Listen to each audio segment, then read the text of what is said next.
Battle Week is coming, and it's running from Friday, January 19th at 10 a.m. to Wednesday, January 24th at 8 p.m. And with Battle Week, we will get the usual extra daily sets of PvP battles, but we will also be getting Annihilape making its Pokemon Go debut. And it is debuting with its shiny available, as it is an evolution of Mankey and Primeape, whose shinies have been released in Pokemon Go. We will get to Annihilape's Meta-Relevancy, but first let's take a look at the details for the event. Chapters in the description below for each section of the video. Alright, for bonuses, technically this is 2 events, Raging Battles and Battle Week. So for Battle Week, we get the bonuses of 4 times Stardust from PvP win rewards. This does not include the end of set rewards and will not stack with the 4 times Stardust bonus in January. And the maximum number of sets we can play per day will be increased from 5 to 10 for a total of 50 battles from 12 a.m. to 11:59 p.m. local time. The active leagues will be the 3 open leagues, Great, Ultra, and Master League. For Raging Battles, we are getting Team Rocket appearing more frequently at Pokestops and in balloons, which means the balloons will happen at the regular 6 a.m., 6 p.m., as well as 12 a.m. and 12 p.m., but then also at 3 a.m. and 3 p.m. Throw and Sock will be spawning across the globe. They are usually region locked, but both will be spawning globally for this event. There will be other battle-themed Pokemon spawning in the wild as well, including Mankey, Machop, Lickitung, Gligar, Sableye, at Throw and Sock, and Scraggy. The event will also have 1-star raids that will include Snubbull, Houndour, Pancham, and Mareanie, and 3-star raids that include Primeape, Gyarados, and Zweilous. Looking at the research, there will be event field research encounters with Mankey, which evolves into Primeape and can be shiny. And on top of that, we will also get 2 sets of timed research available, including a free set that rewards the avatar item Ingo style hat, and a paid set for $2 USD that will reward Rare Candy, 1 Rocket Radar, Stardust, and 2 premium battle passes. There will be collection challenges as well, which will reward 3 fast TMs, 3 charge TMs, and Stardust. Note that the timed research and the collection challenges end on Wednesday, January 24th, so you must both complete them and collect your rewards before the end of the events.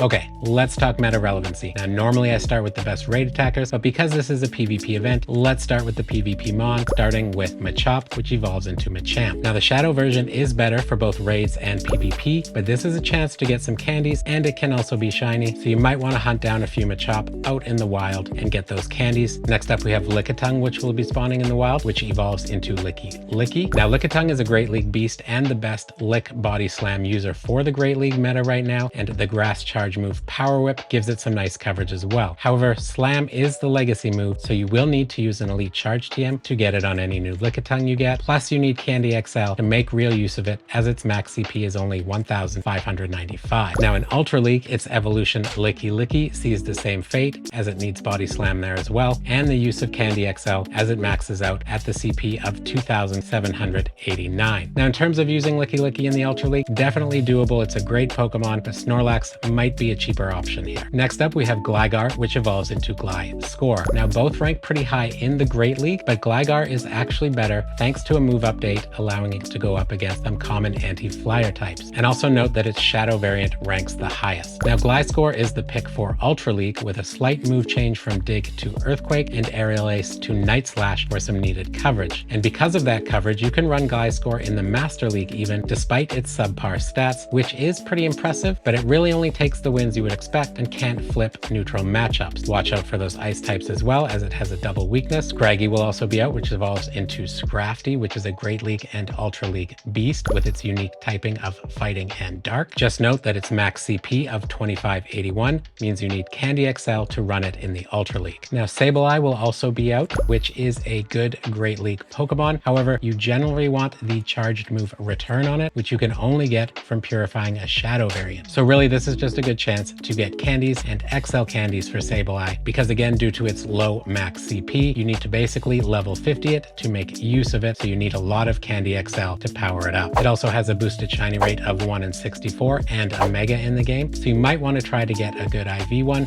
or even a good shiny IV one to use for the Mega if you don't have one already. Gyarados will be in the 3-star raids, and it has a Mega in the game as well, which is a Water Dark type and ranks number 4 as a Water type and number 7 as a Dark type raid attacker. No legacy moves are needed for either of those, and the non-Mega Shadow Gyarados also ranks number 8 as a Water type attacker, and Gyarados ranks number 18. But regular Gyarados has no flying type moves, so cannot function as a flying type raid attacker. Now, Gyarados is also a great Master League Pokemon. Both the Shadow and non-Shadow rank in the top 30 for For Ultra League, you need the Shadow variant to break into the top 100. However, in PvP, you do need the legacy move Aqua Tail to get the optimal moveset, which it won't have from these raids, meaning you'd have to use an Elite TM. If you need this Pokemon still, you might want to try and get 2 good IV ones for raid attackers, as the IV floor will be better from raids than wild-caught Magikarp. In the 3-star raids, we also have Zweilous, which ranks number 33 in the Great League, and its evolution Hydreigon ranks number 31 in the Master League and is the number 5 Dark-type raid attacker. However,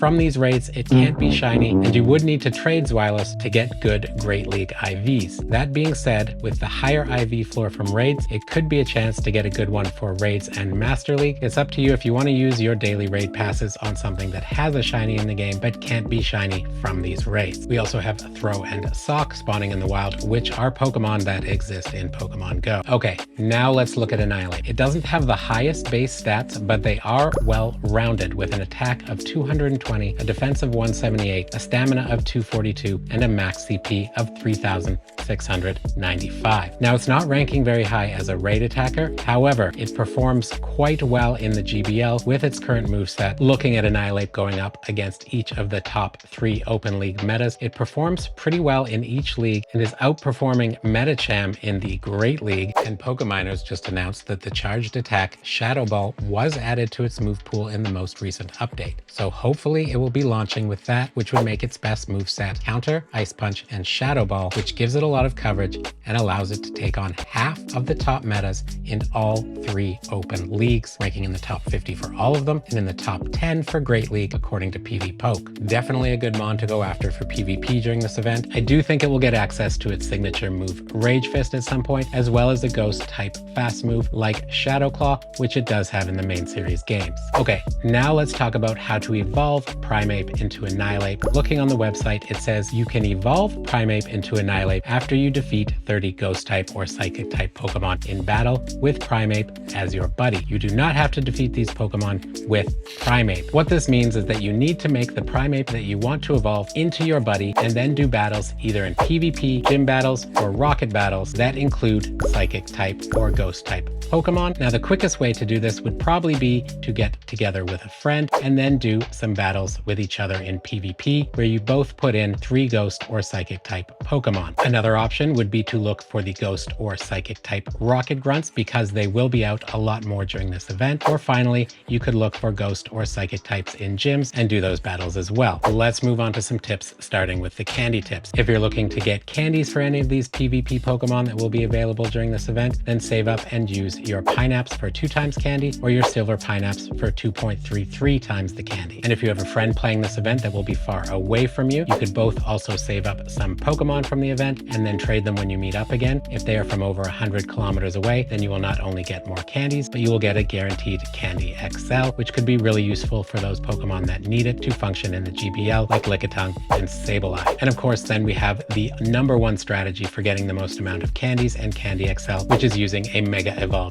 Pokemon. So for this event, most of the Pokemon are fighting types, so the best one to go for will of course be a fighting Mega, and that means your options will include Mega Blaziken, Mega Medicham, or Mega Lopunny. Just remember to use whichever one you have at the highest Mega level, because that gets you the most amount of candy and the best chance at Candy XL. There will also be those 4 times Stardust rewards, so if you pair that with a star piece, you can get 6 times Stardust. All right, now let's talk about which metals you can work on during this event, and your fighting type metal will definitely see the biggest boost from playing this event, as a lot of these Pokemon are fighting type. You can also work on your dark type metal, as Sableye and Scraggy are both dark types, and then with Licky out in the wild, you can also work on your normal type metal, and finally you can work on your ground and flying type metals by going after Gligar. All right, everybody, consider hitting the like button if you found this video useful, and subscribing for more Pokemon Go news, tips, and live streams. If you want more Pokemon Go content right now, check out one of the 2 videos on screen. Happy hunting, and we'll see you in the next one, friends.